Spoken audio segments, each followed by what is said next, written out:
चलिए अब आएगी वॉइस।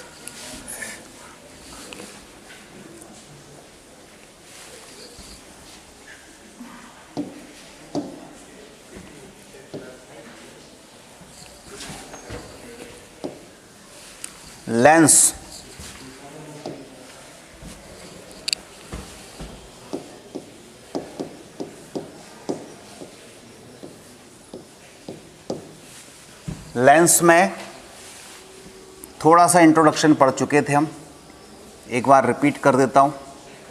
लेंस होते क्या हैं ये बताया था मैंने कि आपको कोई भी ऐसी ट्रांसपेरेंट माध्यम, कोई भी ऐसा पारदर्शी माध्यम, ठीक है, जिसकी एक सतह कैसी हो, एक सतह वक्राकार हो, कम से कम एक सतह वक्राकार होनी चाहिए, तो बोलेंगे कि ये क्या है, लेंस है। तो इसके आधार पर हमने ये कहा था कि ये जैसे दोनों तरफ वक्राकार है और दोनों तरफ कॉन्वेक्स है, तो इसको बोलेंगे डबल कॉन्वेक्स, ठीक है। ये दोनों तरफ क्या है, अवतल है, तो इसको बोलेंगे डबल कॉनकेव। ये यहाँ पर इस तरह से हो तो एक तरफ समतल है, एक तरफ उत्तल है, तो समतल उत्तल, और ऐसे ही यहाँ पर एक समतल अवतल हो जाएगा।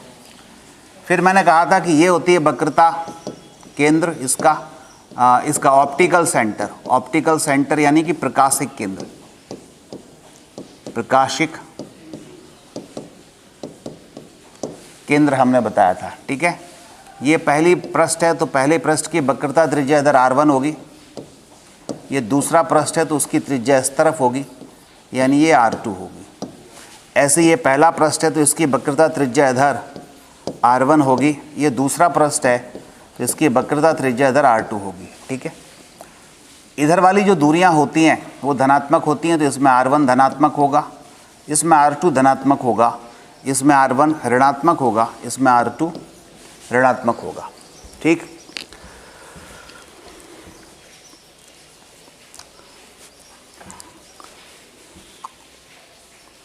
ठीक है, तो ये हमने यहाँ पर कुछ ऐसा पढ़ लिया था। इसके बाद फिर हमने देखा था कि किस तरह से हम प्रतिबिंब रचना करते हैं। तो प्रतिबिंब रचना के लिए हमने ये कहा था कि जैसे ये हमारे पास एक उत्तल लेंस है और उत्तल लेंस से कोई प्रकाश किरण इस मुख्य अक्ष के समांतर आपतित होती है इस पर, तो वो इसके फोकस से जाती है। दूसरी हमने ये बात करी थी कि जो प्रकाश किरण O से होकर के जाएगी, कैसे भी जाए, प्रकाशिक केंद्र से होकर के अगर वो जा रही है तो वो बिना विचलित हुए सीधी चली जाएगी, ठीक है। चाहे ऐसी जाए या ऐसे भी आ सकती है, कोई दिक्कत नहीं, कहीं भी होना चाहिए। तो ये कुछ नियम हम पढ़ चुके थे, ठीक है। अब हम प्रतिबिंब रचना करते कैसे हैं और उत्तल लेंस में कितनी स्थितियों में हम प्रतिबिंब बनाते हैं, उन सबको पढ़ते हैं। देखो, तो इसको थोड़ा सा मैं फास्ट कर देता हूँ क्योंकि हम वहाँ पर देख चुके थे अगर दर्पण में, तो वैसा ही है। सो सबसे पहले अपन देखें, सबसे पहले उत्तल लेंस से सबसे पहले वस्तु अनंत पर है। वस्तु अनंत पर होगी तो ये यहाँ पर एक समांतर किरणें अनंत से आएंगी और इसके द्वितीय फोकस से चली जाएंगी, तो यहाँ पर प्रतिबिंब बनेगा। तो इसके लिए सबसे पहली बात m very very less than -1 होगा। दूसरी बात और क्या होगा, बोलो, प्रतिबिंब कहाँ बनेगा, एट फोकस, फोकस पर बनेगा। कैसा होगा, सूक्ष्म होगा, बिंदु आकार का होगा। चौथा और क्या होगा, उल्टा होगा। और क्या होगा, वास्तविक होगा, ठीक है। दूसरा, अगर वस्तु अनंत व 2f के बीच है, तो जैसे ये हमारे पास उत्तल लेंस है, ये f1 है, इधर f2 होता है, और f और f1 f2 बराबर होते हैं अगर दोनों तरफ वक्रता समान है, तो इसको 2f मान लेते हैं। इधर ये 2f हो गया, इधर अनंत है, वस्तु है एफ और 2f, अनंत और 2f के बीच में। ऐसे एक लाइन जाएगी और किधर जाएगी, इसके फोकस से निकल जाएगी। दूसरी प्रकाश किरण को आप O से ले जाओ और ये दोनों यहाँ कहीं मिल जाएंगे। ठीक है, तो इसको थोड़ा सा और करेक्ट बना दूँ मैं, क्योंकि ये प्रॉपर करेक्ट नहीं बना है। यहाँ से जाना चाहिए इसको ऐसे, तो यहाँ कहीं मिलेगा। ए बी वस्तु है, ए डैश ये बी डैश प्रतिबिंब बन जाएगा। तो आप देख रहे हैं इसके लिए m लेस देन -1 लिखेंगे। दूसरा कहाँ प्रतिबिंब बना, f व 2f के बीच बना। तीसरा छोटा, वस्तु से छोटा, सूक्ष्म नहीं है लेकिन छोटा। चौथा उल्टा बन रहा है। और पांचवा वास्तविक बन रहा है, क्योंकि वास्तविक किरणें ही यहाँ पर मिल रही हैं। ठीक है। तीसरा, अगर वस्तु 2f पर हो, वस्तु को ही हम 2f पर रख दें, तो प्रतिबिंब देखते हैं कैसे बनता है। ये f है, यहाँ भी f है, यहाँ 2f है, इधर भी 2f है, और 2f पर एक वस्तु रख देते हैं AB। तो प्रतिबिंब के लिए यहाँ से एक प्रकाश किरण जाएगी और F से होकर निकल जाएगी। दूसरी O से ले जाइए और ये दोनों यहाँ मिलती हैं, यानी A डैश B डैश। आप देख रहे हो 2F पर वस्तु रखी है, तो प्रतिबिंब भी कहाँ बन रहा है, 2F पर ही बन रहा है। तो कहाँ बना, पहले तो m इक्वल टू -1 बना, H2F बना। तीसरा उल्टा बना, बराबर बना, वस्तु के बराबर, वस्तु के बराबर। चौथा उल्टा। पांचवा वास्तविक। ठीक है, ये बनेगा। चौथी स्थिति यहाँ ले लेते हैं। चौथी स्थिति में प्रतिबिंब वस्तु को 2f व f के बीच रखते हैं। तो ये 2f है, ये f है, इधर f है और इधर 2f है। यहाँ वस्तु रख दी, एक प्रकाश किरण ऐसी जाएगी AB और f से होके निकल जाएगी। दूसरी प्रकाश किरण इधर आप देखोगे, इसको O से होके ले जाओगे, तो यहाँ कहीं ऐसा प्रतिबिंब A डैश B डैश बन जाएगा। इसका मतलब क्या है, प्रतिबिंब कहाँ बन रहा है, 2f और अनंत के बीच बन रहा है। तो यहाँ लिख देते हैं नंबर 1, m ग्रेटर देन -1। दूसरा 2f व अनंत के बीच। तीसरा बड़ा। चौथा कैसा, उल्टा। पांचवा वास्तविक। ये बना लीजिए। चलिए,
अब देखिए लेंस का संयोग, ठीक है, और हम समझेंगे विस्थापन विधि।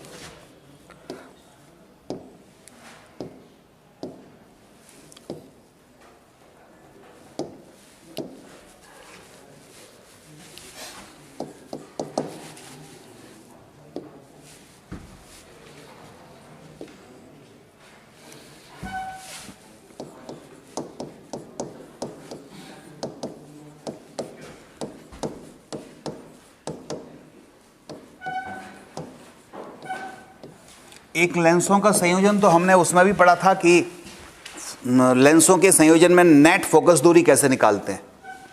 तो 1/f1 बराबर 1/f1 plus 1/f2 plus 1/f3 ये किया था। d दूरी पर रख देते हैं तो 1/f1 plus 1/f2 minus d/f1 किया था, ऐसे ही पावर निकाली थी। अब क्या होता है इसका आवर्धन, आवर्धन मतलब मैग्निफिकेशन। मैग्निफिकेशन का मतलब है कि एक लेंस किसी वस्तु को मान लीजिए m1 गुना बड़ा करके बताता है। छोटा भी हो सकता है वो बड़ा भी हो सकता है। m1 उसका मैग्निफिकेशन है। दूसरा लेंस इसके साथ चिपका के रख दिया, उसने उस पर जो भी वस्तु आएगी उसको वो m2 गुना कर देता है। और एक और लेंस है, मान लीजिए वो m3 गुना कर देता है। तो सिंपल सी सामान्य बात है, टोटल कितने गुनी वस्तु हो जाएगी, तो वो m1 into m2 into m3 and so on. जितने लेंस की जो आवर्धन हो उतना आप गुणा करते जाइए तो नेट आवर्धन ये हमारे पास आ जाता है। क्लियर है? ठीक है, तो ये सिंपल सी परिभाषा है नेट आवर्धन की, लेंस के संयोग की, कि जब दो या दो से अधिक लेंसों को इस प्रकार रखा जाए कि उनकी मुख्य अक्ष समान हो, तो ये मुख्य अक्ष है, ये मुख्य अक्ष समान है, प्रिंसिपल एक्सिस समान हो, तो इसे हम लेंसों का संयोग कहते हैं। और संयोग में अगर विभिन्न लेंसों के आवर्धन इतने इतने इतने हैं तो कुल आवर्धन सबका गुणा होगा। ठीक है, चलिए इसके बाद हम एक न्यूटन सूत्र इस्तेमाल करते हैं। न्यूटन का फॉर्मूला क्या है उसको देखते हैं। ठीक है, तो न्यूटन का फॉर्मूला होता है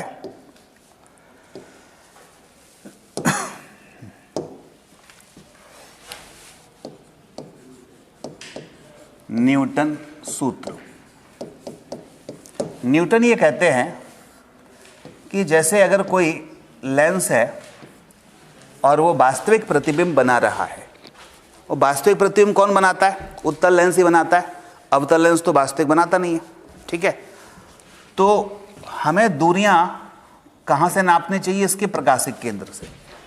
लेकिन अगर लेंस पतला है तब तो कोई दिक्कत नहीं है, प्रकाशिक केंद्र से दूरी नापो या यहाँ से दूरी नापो, यहाँ से दूरी नापो, एक ही बात है, क्योंकि इन दोनों के बीच की मोटाई कम है। नापनी चाहिए केंद्र से, लेकिन नापेंगे इधर से, इसके लिए लेंस के अंदर तो जाएगी नहीं। तो फिर हम क्या करते हैं, मान लीजिए लेंस अगर मोटा है और आपने दूरी यहाँ से नापी, तो इतनी मोटाई की जो त्रुटि है वो हमेशा आएगी।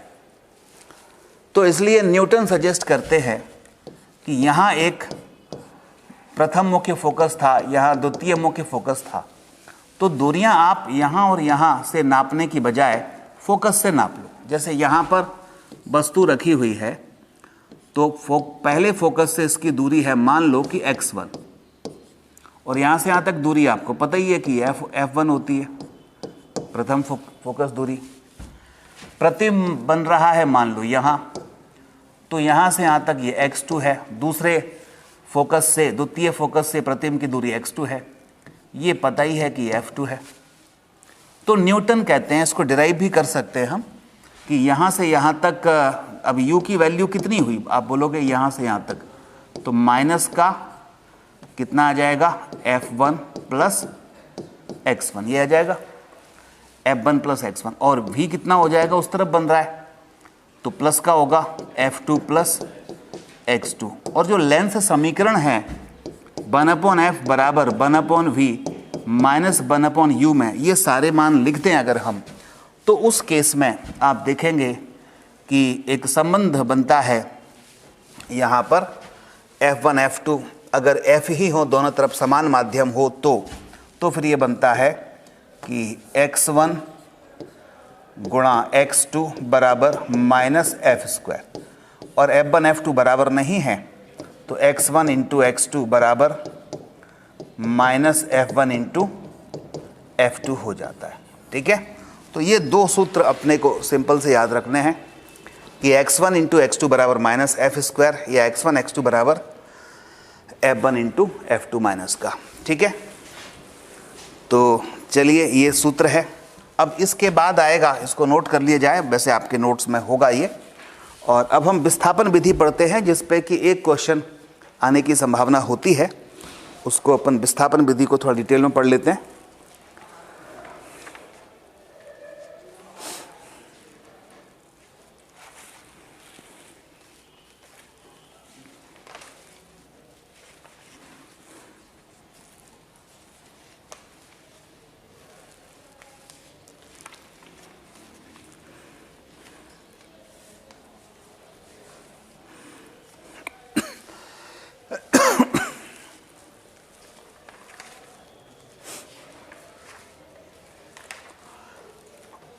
हेडिंग लिख लो, विस्थापन विधि द्वारा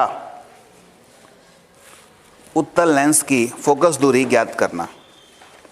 विस्थापन विधि द्वारा उत्तल लेंस की फोकस दूरी ज्ञात करना।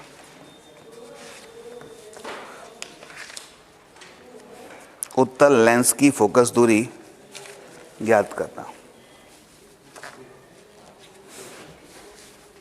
मिटा दूं उसको? लिख रहे हो? लिखो जल्दी।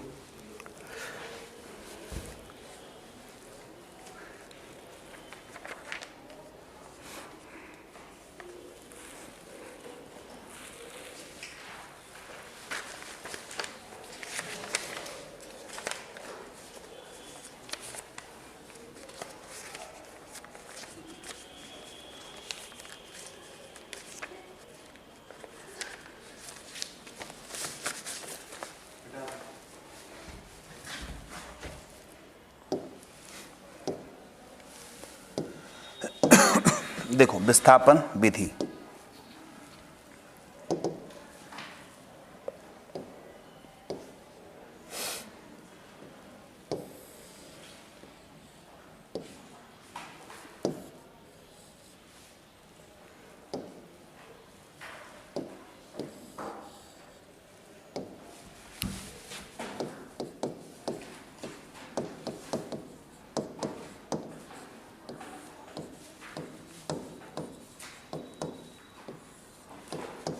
लेंस की फोकस दूरी ज्ञात करना चाहते हैं। कौन से लेंस की? उत्तल लेंस की। इसके पहले अपने को थोड़ा सा कॉन्सेप्ट समझना पड़ेगा, वो होता है संयुग्मी फोकस का। तो संयुग्मी फोकस क्या होते हैं वो एक बार जरा हम समझ लेते हैं, फिर ये बातें समझ में आएंगी। होता ये है कि जैसे ये मेरे पास एक उत्तल लेंस है और हमने कहा था कि अनंत पर अगर कोई वस्तु रखी है तो उसका प्रतिबिंब कहाँ बनता है? फोकस पर। ठीक है, और फोकस पर अगर वस्तु रख दें तो उसका प्रतिबिंब बन जाएगा अनंत पर। तो ये दोनों पॉइंट क्या हुए? इनको कहते हैं संयुग्मी फोकस, कि एक वस्तु और प्रतिबिंब की स्थिति अगर बदल दें तो कोई फर्क नहीं पड़े। मतलब जहां वस्तु रखी थी प्रतिबिंब कहीं बन रहा था, वस्तु जहां प्रतिबिंब बन रहा था वहां रख दें तो प्रतिबिंब कहां बनेगा? जहां वस्तु रखी थी वहां। जैसे यहां पर 2f था, वस्तु में इन्फिनिटी और 2f के बीच में रखता हूं, यहां पर रखता हूं कहीं, ये वस्तु हो गई, तो इसका प्रतिबिंब कहां बनेगा? f और 2f के बीच में यहां कहीं बन जाएगा। लेकिन सोचो अगर मैं f और 2f के बीच में वस्तु रख दूं तो प्रतिबिंब अनंत और इन्फिनिटी के बीच में बन जाएगा। तो ये दोनों पॉइंट भी क्या हो गए? संयुग्मी हो गए। अगर मैं वस्तु को 2f पर रखता हूं तो प्रतिबिंब 2f पर बनता है, लेकिन यहां 2f पर रख दो तो यहां प्रतिबिंब बन जाएगा। तो ये दोनों भी क्या हो गए? संयुग्मी फोकस हो गए। तो उत्तल लेंस के प्रिंसिपल एक्सिस पर, मुख्य अक्ष पर ऐसे दो दो जोड़े बहुत सारे मिलते हैं या अनंत जोड़े मिलते हैं। ठीक है, जहां पर एक वस्तु को रखें तो उसका प्रतिबिंब लेंस के दूसरी ओर एक जगह पर बने। अगर वस्तु को उस जगह पर रख दें जहां प्रतिबिंब बन रहा था पहले, तो वस्तु का अब उस वस्तु का प्रतिबिंब कहां बनेगा? पहले जहां वस्तु रखी हुई थी। ठीक है, तो इनको कहते हैं संयुग्मी फोकस पॉइंट। तो इसी संयुग्मी फोकस का हम यूज करते हैं यहां पर, किसमें, विस्थापन विधि में। तो देखते हैं कैसे यूज करते हैं। इसके लिए क्या करते हैं कि एक उत्तल लेंस लेते हैं,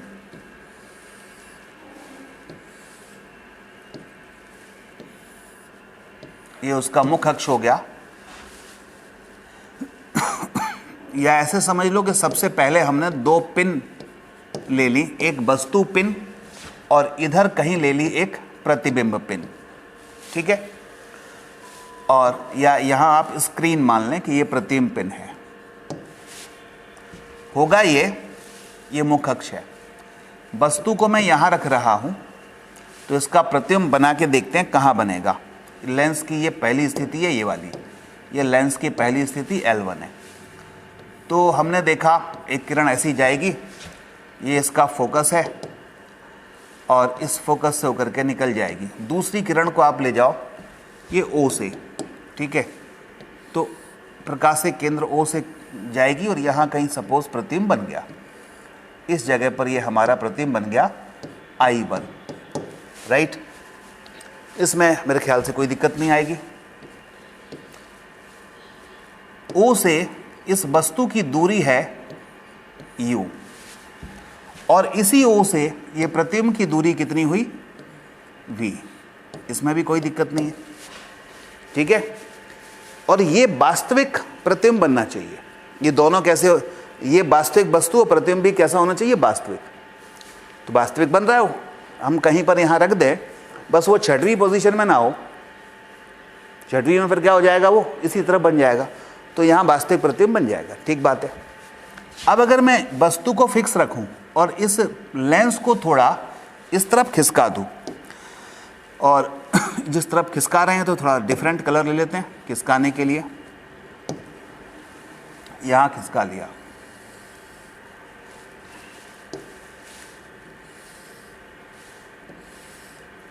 ये लेंस की दूसरी स्थिति है। कितना खिसकाया, मान लो x खिसकाया,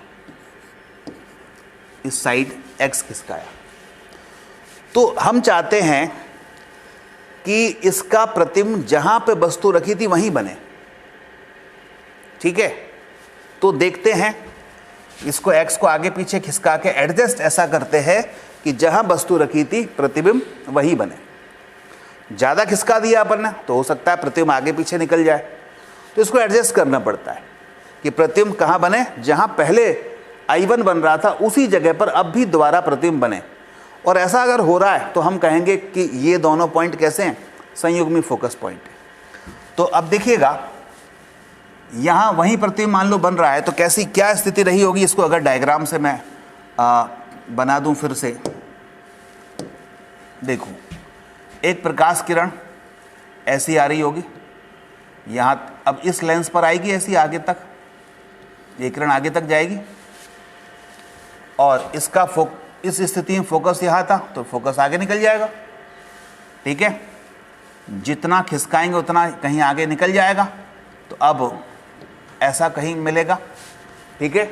मान लो फोकस यहाँ आ गया है इसका, इसको इसके प्रकाशिक केंद्र से ले जाओ और इसी से मिला दो, तो यहाँ थोड़ा सा ये ऊपर मिल गया है, अपन इसको और करेक्ट कर लेते हैं, यहाँ मिल गया सब कुछ, ठीक है। तो ये I2 प्रतिबिंब बना। आप देख रहे हैं कि I1 जहां बना था वहीं I2 बना है। अगर जहां प्रतिबिंब I1 बना था वहीं I2 बना है, तो इसका मतलब यह है कि अगर I2 को मैं वस्तु मान लूं, इस जगह पर वस्तु मान लूं, तो प्रतिबिंब कहां बनेगा, इस जगह पर बनेगा। तो मैं ऐसा मान लूं कि ये जो L2 स्थिति से I2 की दूरी है, सपोज U, जो पहले दूरी कौन सी थी, ये वाली, तो अब मैं इसको U मान लूं, तो V कौन सी होगी, यहां से यहां तक ये V होगी, बोलो होगी कि नहीं। पहली स्थिति में ये U थी और ये V थी। लेंस की दूसरी स्थिति में संयुग्मी फोकस हो गया, ये U है तो ऑब्वियसली ये V होगी, पलट जाएगी, ठीक है। बस ये चित्र समझ में आ गया तो फिर विस्थापन विधि अपने समझ में आ जाएगी। बोलो ऑनलाइन वालों, चित्र समझ में आया? बताओ। रेखा चित्र समझ में आया?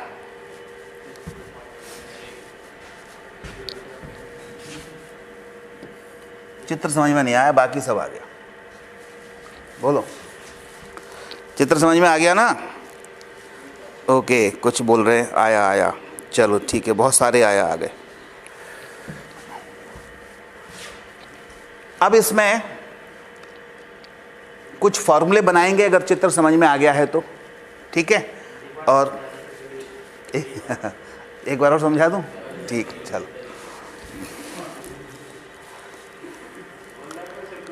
नहीं, कह रहा रोहित कुमार बोल रहा है डबरा से संदेशा आया है। सर लास्ट में एक बार और बता दो। चलो देखो एक बार और अपन देखते हैं। डबरा नरेश की बात मानी जाएगी। देखो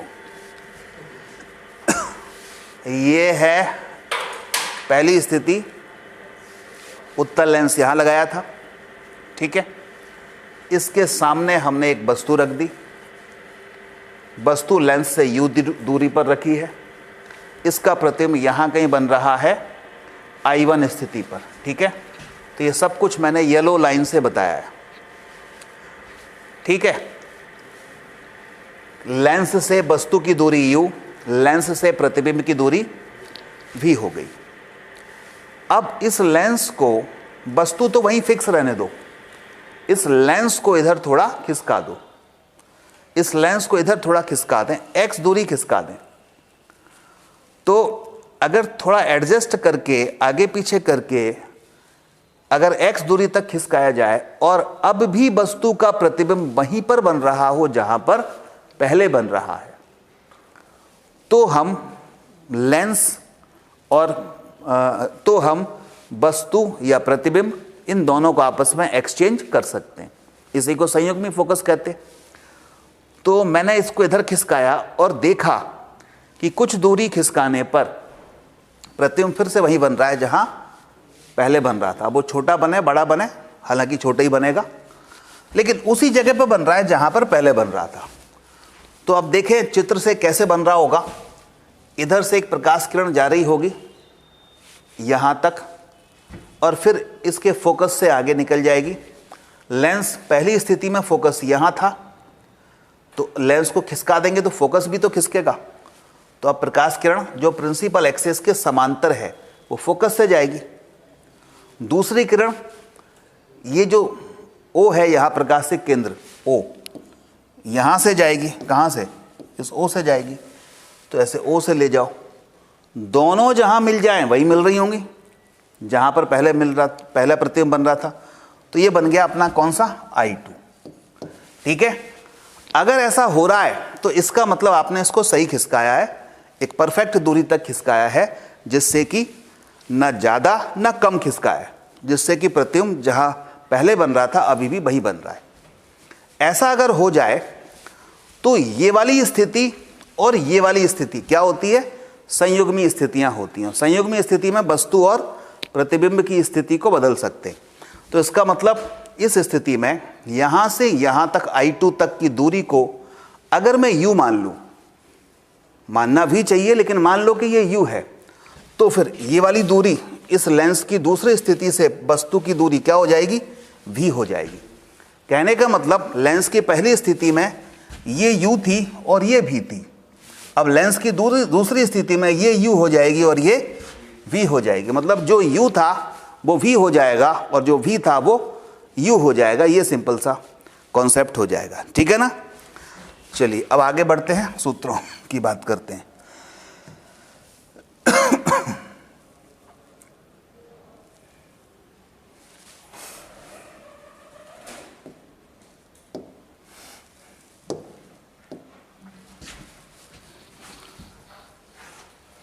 ये x कितना होगा बता सकते हो? x आखिर होगा कितना?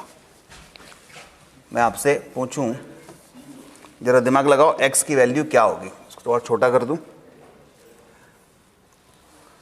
बताओ। देखना, ये v है, ध्यान सुनो, ये v है, ये u है, तो इस v में से u घटा दूं। समझ आ रहा है कि नहीं? ये v है, ये u है, v में से u घटा दूं, कितना आ जाएगा? v में से u घटाने पर x आ जाएगा कि नहीं आ जाएगा? समीकरण 1। यहां से यहां तक v था, ये v था, ये u है, इस v में से u घटा दो तो आपके पास v माइनस u बराबर ये x आ गया। ये इक्वेशन फर्स्ट हो गई। अच्छा, ऐसे ही कोई v और u में कोई और सूत्र बन सकता है क्या? बताओ। ये वस्तु पिन है और ये प्रतिबिंब पिन है, दोनों के बीच की दूरी मान लेते हैं कि d है। कितनी है? d है। इधर कहीं लिख दूं, ये टोटल दूरी है d। किसके बीच में? इस वस्तु और प्रतिबिंब पिन के बीच में दूरी d है। तो एक ऐसा लिख सकते हैं क्या? v प्लस u बराबर d। यहां से यहां तक v, यहां से यहां तक u लिख सकते हो, v प्लस u बराबर d। इन दोनों को हल कर लो, इन दोनों को मैं हल करूंगा तो मैं v और u के मान निकाल सकता हूं। दोनों को जोड़ दो, minus u plus u cut गया तो v और v 2v बराबर d प्लस x हो जाएगा। तो v बराबर आ गया हमारे पास d प्लस x बटा 2। अच्छा, u कितना आ जाएगा? v का मान कहीं पर रख दो, इसमें या इसमें, तो u का मान भी अपन निकाल सकते हैं। तो u का मान क्या आ जाएगा बोलो? निकालो आप लोग d, u का मान और कितना आ जाएगा? या मैं डायरेक्ट लिख दूं आप कहो तो? v का मान यहां रख दोगे या यहां रख दो, इधर खिसक जाएगा। तो u बराबर d माइनस v है, v मतलब d plus x by 2। LCM ले लीजिए 2, तो 2d minus d, d minus x, तो u बराबर आ जाएगा d माइनस एक्स बाई 2। एक सूत्र ये बना। तो यहीं से सूत्रों की शुरुआत हो गई कि कभी कभी वो d और x दे देंगे, बोलेंगे u बताओ और v बताओ कितना है, तो v आ जाएगा d प्लस एक्स बाई 2 और u होता है d माइनस एक्स बाई 2। ठीक है। दूसरा सूत्र फिर वो पूछेंगे, बहुत सूत्र बनते हैं इसमें, और दूसरा सूत्र पूछेंगे लेंस समीकरण से। लेंस समीकरण से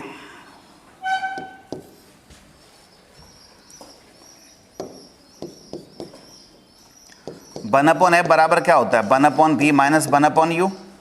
ये u और v के मान इसमें रख के थोड़ा सॉल्व कर लेंगे आप, और चिन्ह परिपाटी का विशेष ध्यान रखेंगे। तो जैसे वन अपॉन एफ बराबर वन अपॉन v, v तो इस तरफ है तो प्लस का ही होगा, d plus x by 2 minus u कितना है? माइनस का होगा तो माइनस माइनस प्लस हो जाएगा, d माइनस एक्स बाई 2। इस 2 को ऊपर ले जाओ और एलसीएम लेकर के सॉल्व करो।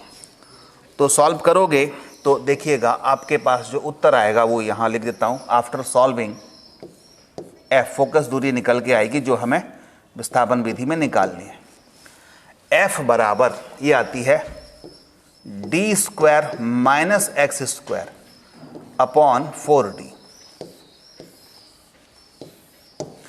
f बराबर d square minus x square upon कितना? 4d। ये है पहला सूत्र इसका, जो कि ध्यान रखना है। इसको मैं और इसको कलरफुल बना देता हूं। ठीक है। विस्थापन विधि द्वारा फोकस दूरी ज्ञात करना, ये हो गई है बराबर D square minus x square upon 4d। अब प्रश्न उठता है इसमें कि ये जो d है, वस्तु पिन और प्रतिबिंब पिन के बीच की दूरी d है, वो कितनी होनी चाहिए कम से कम? तो d का मान लेंस की जो फोकस दूरी है उसके 4f से ज्यादा होना चाहिए, बराबर भी नहीं, 4f से ज्यादा। लेंस की फोकस दूरी से 4 गुने से ज़्यादा होनी चाहिए। D बराबर 4F होना चाहिए। क्यों क्यों होना चाहिए भाई? अगर 4F हो गई, बिल्कुल सही है, क्योंकि D का मान अगर मैंने 4F लिख दिया, यहां भी 4F लिख दो, यहां भी 4F लिख दो, तो देखते हैं यदि D बराबर 4F है, ठीक है, तो देखें क्या दिक्कत आ जाएगी। दिक्कत ये आ जाएगी कि F बराबर D की जगह 4F लिखा तो ये 16F स्क्वायर हो जाएगा माइनस एक्स स्क्वायर बटे, इस D की जगह भी 4F लिखा, इधर 16F हो जाएगा, 16F का F में गुणा होगा, 16F स्क्वायर हो जाएगा बराबर 16F square minus x square. तो ये दोनों तो कट ही गए, तो x बराबर क्या आ गया? 0 आ गया। x बराबर 0 का मतलब हुआ कि लेंस को आप खिसका ही नहीं रहे, विस्थापित नहीं कर रहे हैं, और जब लेंस को विस्थापित नहीं कर रहे हैं तो क्या हुआ? ये विस्थापन विधि नहीं हुई, तो आप फोकस दूरी नहीं निकाल पाएंगे। तो लेंस के विस्थापन विधि में जरूरी है कि कुछ तो विस्थापन हो, तो इसलिए D का मान हमेशा 4F से ज्यादा होना चाहिए। ठीक है, चलो ये कहानी हो गई, और आगे बढ़ते हैं।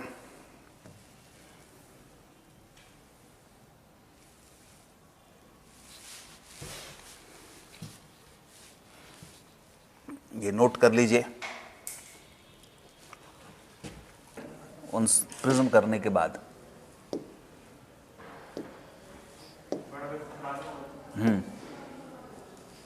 यहां से स्टार्ट करेंगे हम प्रिज्म।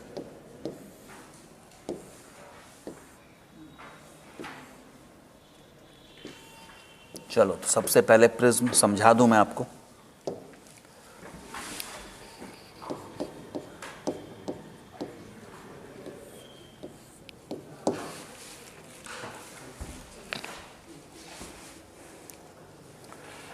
तो प्रिज्म एक ऐसा पारदर्शी माध्यम होता है जिसमें, देखो इसकी दो तरीके से परिभाषाएं देते हैं। एक जो हम जो परिभाषा देंगे, क्योंकि हमें हमारे सिलेबस में जिस तरह से है वो ये है कि हम प्रिज्म उसको मानेंगे कि जिसकी दो सतह तो हों कैसी? त्रिभुजाकार, ठीक है, और 3 सतह हों उसकी आयताकार। तो ऐसे पारदर्शी माध्यम को हम कहेंगे प्रिज्म। और एक्चुअल परिभाषा ये होती है कि कोई भी पारदर्शी माध्यम जो प्रकाश किरणों को, सफ़ेद प्रकाश किरण को अपने अवयवी रंगों में विभक्त कर पा रहा है, तो उसको हम प्रिज्म कह सकते हैं। लेकिन यहाँ प्रिज्म की परिभाषा हम जो लेंगे वो क्या होगी? जैसे दो मैंने अगर ऐसे त्रिभुजाकार सतह बना ली, ये 2 त्रिभुजाकार सतह है, और एक सतह ये हो गई, ये आयताकार सतह है, एक सतह ये है, ये भी आयताकार सतह है, और एक पीछे आयताकार सतह बन रही है। तो 3 आयताकार सतह हो जाएं, 2 त्रिभुजाकार सतह हो जाए, और ये पारदर्शी माध्यम हो कि इसके अंदर से प्रकाश किरण प्रवेश कर जाए, तो इसको क्या बोलेंगे? प्रिज्म बोलेंगे। ठीक है, अब देखते हैं प्रिज्म की आगे की कहानी।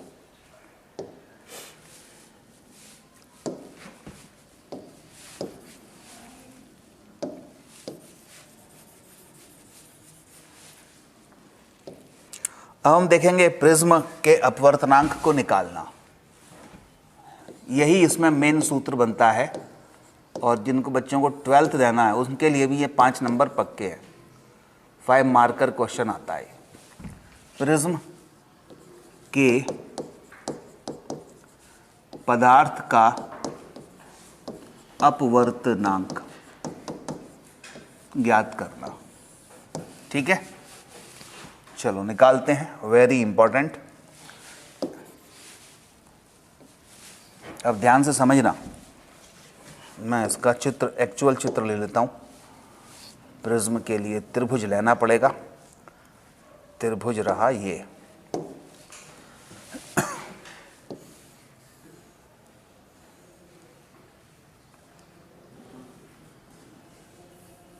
ठीक है, ये क्या हो गया? प्रिज्म।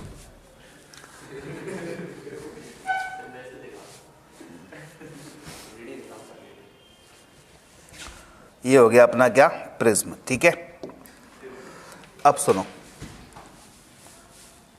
यहां पर एक प्रकाश किरण इस पर आपतित होती है। क्या होती है? एक प्रकाश किरण। एक एक चीज समझते जाना, इसमें बहुत इंपॉर्टेंट है हर चीज, नहीं तो फिर कहोगे कि ये कैसे आया। ठीक है,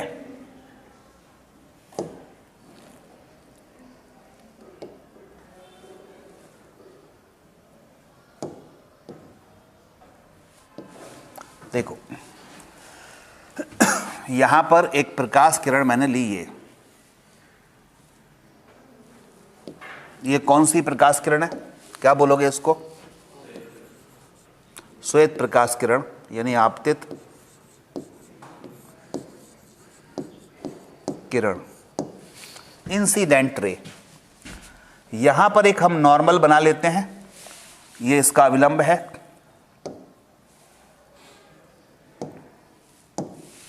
ये अविलंब है। ठीक है, n1 अविलंब है। तो ये प्रकाश किरण जाना किधर चाहती थी बताओ? ये प्रकाश किरण ऐसे जाना चाहती थी, लेकिन क्या हुआ? ऐसे इधर नहीं गई, वो अपने मार्ग से इधर मुड़ जाएगी। क्यों मुड़ जाएगी बताओ? क्यों मुड़ जाएगी? ये कोण कौन सा होगा अविलंब से जो आपतित किरण बनाएगी? आपतन कोण है आई। इधर विरल माध्यम, इधर सघन माध्यम है, तो विरल से सघन में जाएगी तो वो अपने अविलंब से दूर हट जाएगी। तो अविलंब से दूर हट गई है कि अविलंब की ओर झुकेगी, अविलंब की ओर झुकेगी, है ना? दूर नहीं हटेगी, अविलंब की ओर झुकेगी। सघन माध्यम है तो अविलंब की ओर झुकेगी, तो अविलंब तो ये है, अविलंब की ओर झुकेगी तो ऐसी हो जाएगी, ऐसी हो गई, मान लो अविलंब की ओर झुक गई। ठीक है, तो अब बताओ ये कोण कितना होगा? इसको बोलेंगे R1। इस प्रिज्म के नेम देते हैं ABC। AB सतह ने प्रिज्म, AB सतह ने इस आपतित किरण को इधर अविलंब की ओर मोड़ दिया, तो इसने कितना विचलित कर दिया? मान लेते हैं कि ये वाला कोण विचलित कर दिया Δ1। पहली वाली किरण, पहली वाले पृष्ठ ने Δ1 इसने विचलित कर दिया। ठीक है, एक एक करके समझते जाना हर पॉइंट। इसमें प्रिज्म कोण कौन सा होगा? ए होगा, बी होगा या सी होगा? ए होगा। क्यों? बी क्यों नहीं होगा? सी क्यों नहीं होगा? देखिए, प्रिज्म कोण कौन सा होता है समझ लो। प्रिज्म, तीनों ही प्रिज्म कोण हो सकते हैं, लेकिन हम कौन सा लें? प्रिज्म कोण होता है दो अपवर्तक सतहों के मध्य कोण। यानी एक प्रकाश किरण पहली AB सतह पर जा रही है, अंदर अपवर्तित हुई, फिर बाहर निकलेगी दूसरी सतह से। तो जिस सतह के अंदर प्रवेश कर रही है और जहां से बाहर निकल रही है, दोनों के मध्य कोण क्या होगा? वो प्रिज्म कोण होगा। ध्यान रखना, आगे क्वेश्चन में हमें प्रिज्म कोण पहचानना पड़ेगा। अगर प्रकाश किरण इधर से और इधर से निकालते तो ये हो जाता, इधर से ले जाते इधर निकलती तो ये वाला प्रिज्म कोण हो जाता।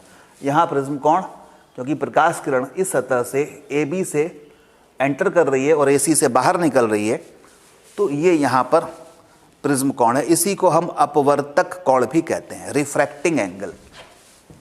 तो ये हो गया प्रिज्म कोण, इसको हम A दे देते हैं नाम।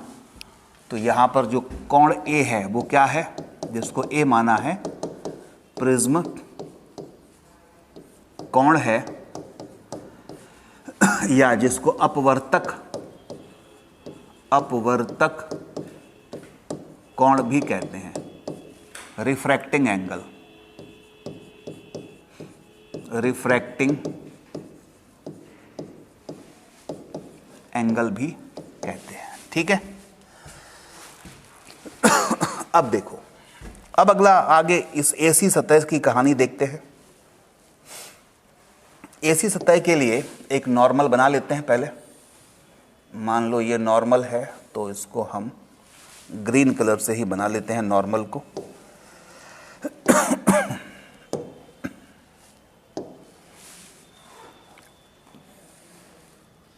ये अविलंब है, ठीक है।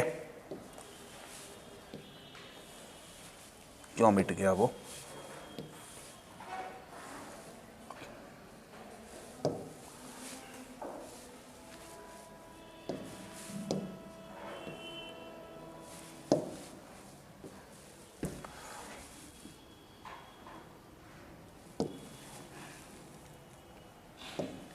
ये O पॉइंट मान लेते हैं यहाँ, ठीक है। ये अविलंब है। अब जो प्रकाश किरण है, ध्यान से सुनिएगा,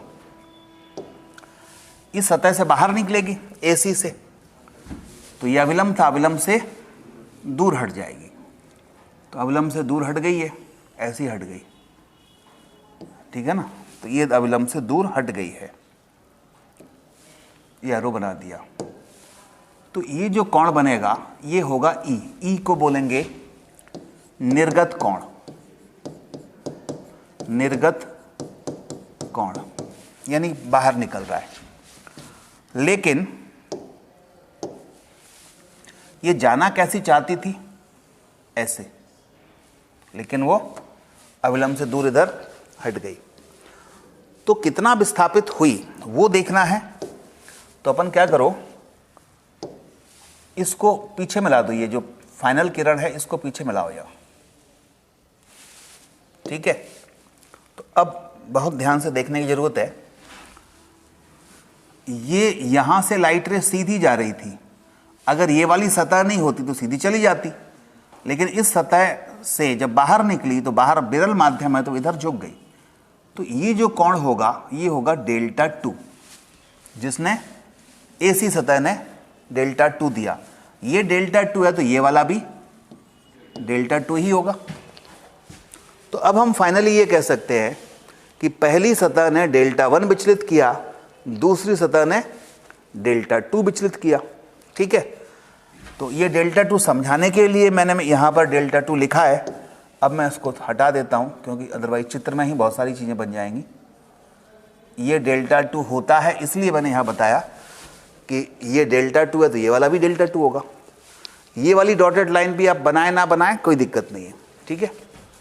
अब सुनो, टोटल विचलन कितना हुआ? ये फाइनल किरण है और ये वाली प्रारंभिक किरण है।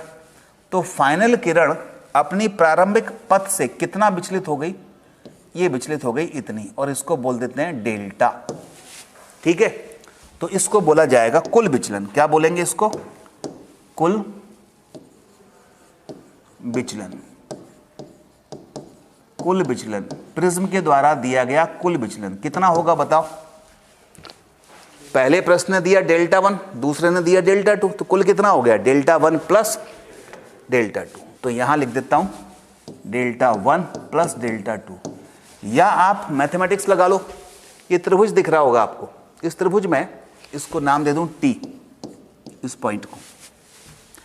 तो T, इसको इधर भी नाम दे दूं P Q R S, ये कोई किरण है।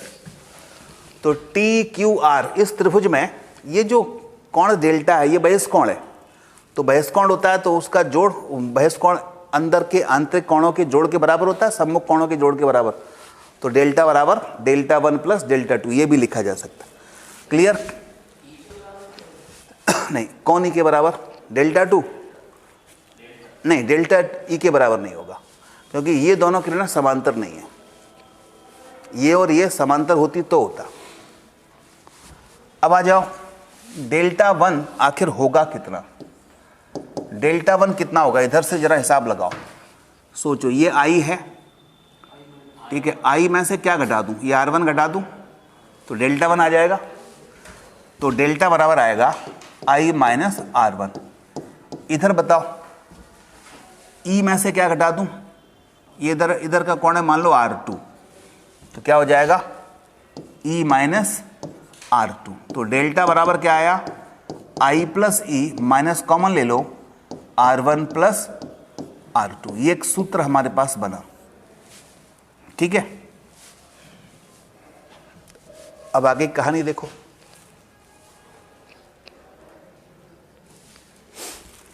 लिख लिया ये?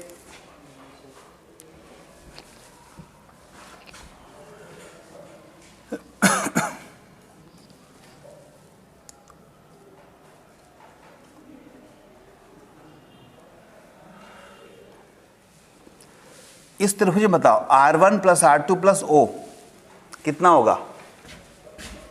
R1 प्लस R2 प्लस कोण O, कोण O हो गया QOR, कोण QOR बराबर कितना होगा? 180 होना चाहिए कि नहीं? ठीक है।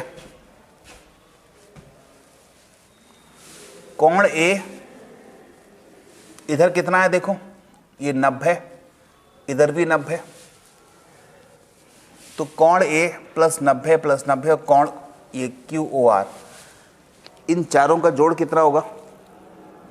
ये साइक्लिक क्वाड्रिलेटरल होता है तो उसमें 360 होता है इनका जोड़। तो कोण A प्लस ये वाला AQO, कोण AQO plus QOR plus ARO बराबर हुआ 360। कोण A को A लिख सकता हूं प्लस कोण AQO बताओ कितना है? AQO 90 है प्लस कोण QOR प्लस ये वाला भी 90 है बराबर 360। तो मैं ऐसा लिख सकता हूं क्या? कोण A, ये A प्लस कोण QOR 90 180, 360 में से 180 गए तो 180 बचे। ये हो गया समीकरण 1। समीकरण 2, समीकरण 1 और 2 को देखो ध्यान से, इधर 180 है, इधर दोनों बराबर होंगे, दाईं तरफ बराबर है तो बाईं तरफ भी बराबर होंगे। तो 1/2 से, ड्रॉ पर घबराना नहीं, मैं ये 12th के लिए ड्राइव कर रहा हूँ, ठीक है। तो कितना हो जाएगा? बोलो बोलो कितना हो जाएगा? R1 प्लस R2 बराबर क्या हो जाएगा? सीधा A हो जाएगा। क्यों? क्योंकि A प्लस QOR और R1 प्लस R2 QOR बराबर हो जाएंगे, तो ये दोनों कट गए, R1 प्लस R2 बराबर ये आ गया। आपको जो ध्यान रखना है, जो 12th पास कर चुके हैं, जिन्हें दोबारा करने की इच्छा नहीं है, वो जो है इसको याद रखेंगे। एक तो ये, ठीक है, दूसरा ये, और ये जब याद हो जाए तो सीधे फिर ये डेल्टा बराबर I plus E minus A, ठीक है। सबसे ज़्यादा याद रखेंगे ये डेल्टा बराबर I plus E minus A। हट गया? नहीं, अभी कहाँ से हट गया? इस बार हटा दिया क्या? अच्छा ठीक है, फिर कोई दिक्कत नहीं।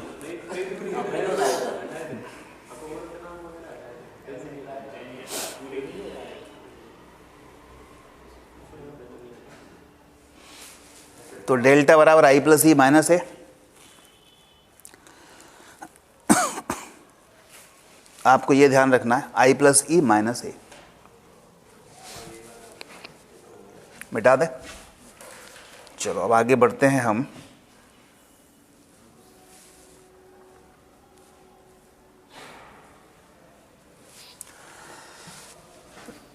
कुछ सूत्र और लेते हैं।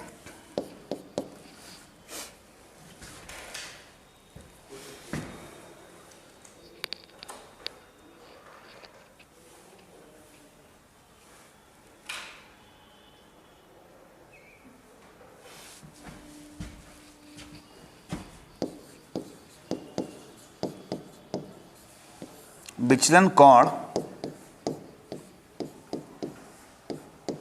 एवं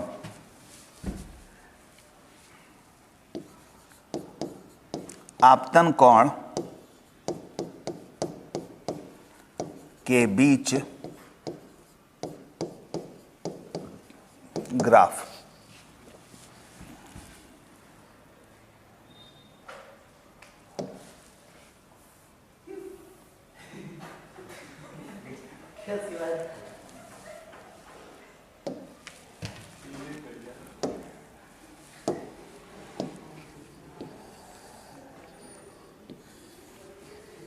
यहाँ विचलन कोण ले लो डेल्टा और यहाँ ले लो आपतन कोण आई।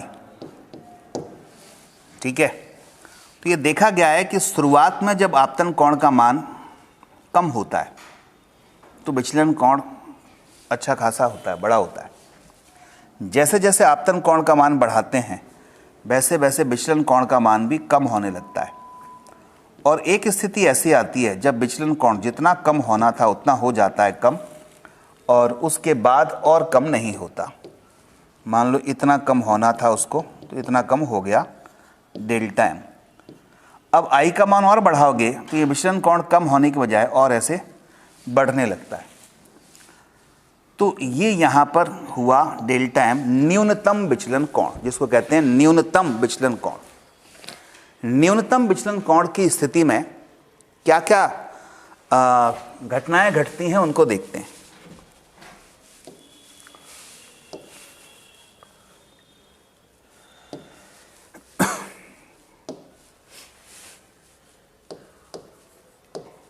न्यूनतम विचलन की स्थिति में नंबर 1, ये जो आई और ई है वो बराबर हो जाता है, यानी आपतन कोण और निर्गत कोण बराबर हो जाते हैं। नंबर 2, ये जो अंदर अपवर्तित किरण है क्यू आर, अपवर्तित किरण क्यू आर, ये जो आधार है प्रिज्म का आधार BC उसके समांतर हो जाती है। प्रिज्म के आधार के समांतर हो जाती है। ठीक है, प्रिज्म के आधार के समांतर हो जाती है। तो ये दो घटनाएं घटती हैं। अब स्नेल का नियम लगाओ, उसके लिए पहले डेल्टा निकाल लो। अब इस समीकरण से देखो, डेल्टा डेल्टा हो गया डेल्टा एम, आई और ई बराबर हो गए तो उसको आई लिख सकते हैं, तो 2i हो गया माइनस ए। तो यहां से आई का मान निकाल लो, आई बराबर कितना आ जाएगा, ए डेल्टा एम प्लस ए या ए प्लस डेल्टा एम। ठीक है, A plus delta M by 2, ये आई हो जाएगा। आर क्या हो जाएगा, R1 प्लस R2 बराबर ये होता है, हमें पता है। ये और हो जाता है, यहाँ स्नेल के नियम से R1 और R2 भी आपस में बराबर हो जाते हैं। आई और ई बराबर हुए तो स्नेल के नियम से R1 R2 बराबर हो जाएंगे, क्योंकि म्यू बराबर sine i upon sine r होता है। तो दोनों को R लिख दिया जाए तो R और R 2R बराबर A। तो यहाँ से R बराबर आया A/2। I भी आ गया, R भी आ गया। अब हम अपवर्तनांक के सूत्र में लिख सकते हैं म्यू बराबर साइन आई अपॉन क्या होता है, साइन आर। तो हमारे पास उत्तर आ गया साइन आई। आई का मान कितना है, A plus delta M by 2 whole divide by sine R का मान है A/2। तो म्यू इक्वल टू हुआ sine A plus delta M by 2 whole divide by sine A/2। ये कर सकते।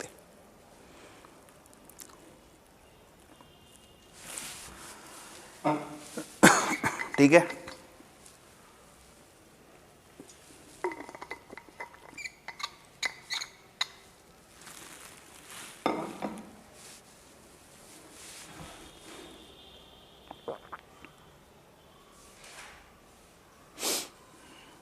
अच्छा पूरा ऑप्टिक्स ही हटा दिया तो कोई दिक्कत नहीं, तो अपने कॉम्पिटिटिव एग्जाम में तो है इसलिए पढ़ना पड़ेगा।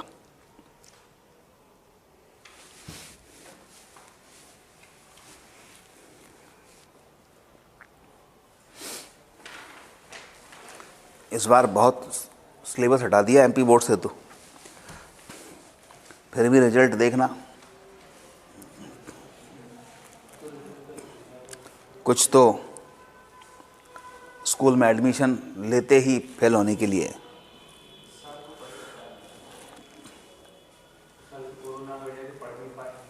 हाँ, बहाने तो बहुत होते हैं ना कि कोरोना है, पढ़ नहीं पाए होंगे, स्कूल नहीं लगे, सिलेबस कम कर दिया तो पता ही नहीं चल पाया कौन सा कम कर दिया हमने। सर वो कम कर दिया था, वो पढ़ लिया था, पूरा पढ़ लिया था। जो कम कर दिया था और पता नहीं चला, जो हटा दिया था वो सही सही पढ़ लिया था, और जो पता नहीं चला वो क्वेश्चन दूसरे में से आ गए।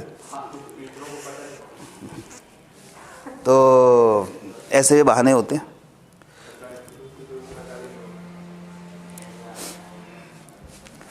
चलो, म्यू बराबर sine A plus delta M by 2, sine A by 2।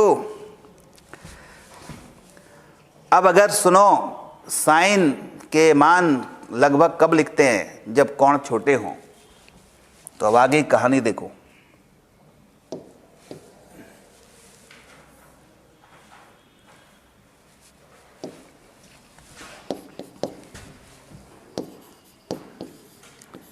यदि प्रिज्म कोण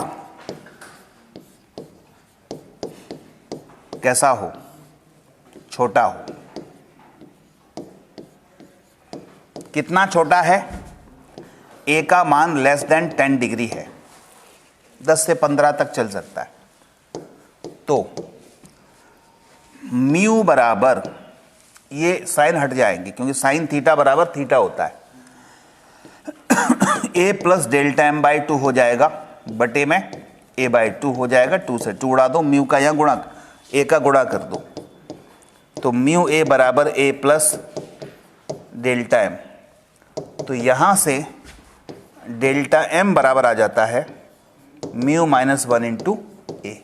ये हमारे पास विचलन का सूत्र आ गया, डेल्टा एम बराबर म्यू माइनस 1 इंटू ए। बहुत काम का सूत्र है, आगे यूज़ करेंगे हम इसको।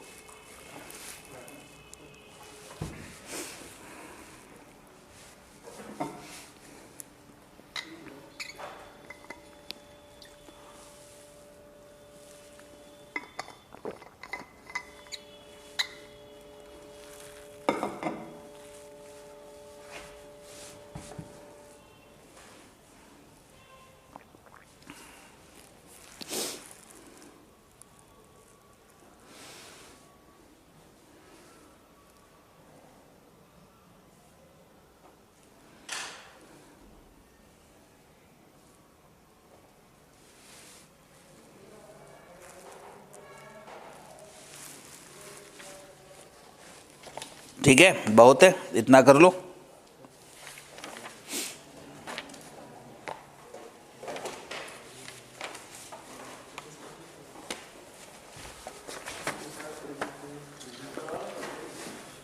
ये वाला, इसमें क्या होता है, ये आपतन कोण है आई का मान पहले कम रखें।